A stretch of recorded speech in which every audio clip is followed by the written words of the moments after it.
ഞങ്ങളെപ്പോലുള്ള ആൾക്കാർ ഈ ഗെയിമിങ്ങിലും അതുപോലെ തന്നെ കണ്ടന്റ് ഇടുന്നത് ഇവർക്ക് സപ്പോർട്ട് എന്ന് പറഞ്ഞാൽ ഭയങ്കര കുറവായിരിക്കും.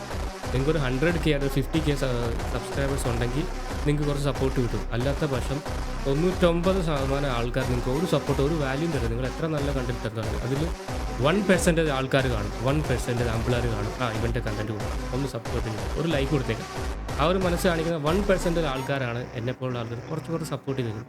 ബാക്കിയുള്ളവർക്കൊന്നും വേണ്ട. ഈ പെമ്പിള്ളേരുടെ കണ്ടന്റ് എന്താ, കുറച്ച് വയറ് കാണിക്കുക, ചിരി കാണിക്കുക, പിന്നെ എന്തിനും ഇവർക്ക് കുറേ വൾഗറായിട്ടുള്ള കുറേ റീൽസ് കിട്ടും. ഇതിനൊക്കെ റിയാക്ട് ചെയ്യുക. അളിയാ ഇത് കണ്ടോടാ, ഓഹോ എനിക്കൊന്നും മനസ്സിലായില്ലടാ അളിയാ, ഇങ്ങനത്തെ കുറേ ഉണ്ട്.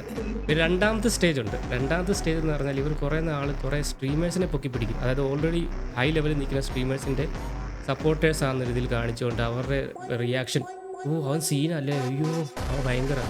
പിന്നെ മലയാളികളുടെ സപ്പോർട്ട് കിട്ടുന്നില്ല കാണും. പിന്നെ തമിഴ്നാട്ടിൽ പോകും, തമ്പികളെ എന്നെ തെരിയുമാ എന്ന് പറഞ്ഞിട്ട് പിന്നെ തമിഴ്നാട്ടിലെ കുറേ എണ്ണത്തിൻ്റെ അക്കയായിരിക്കും.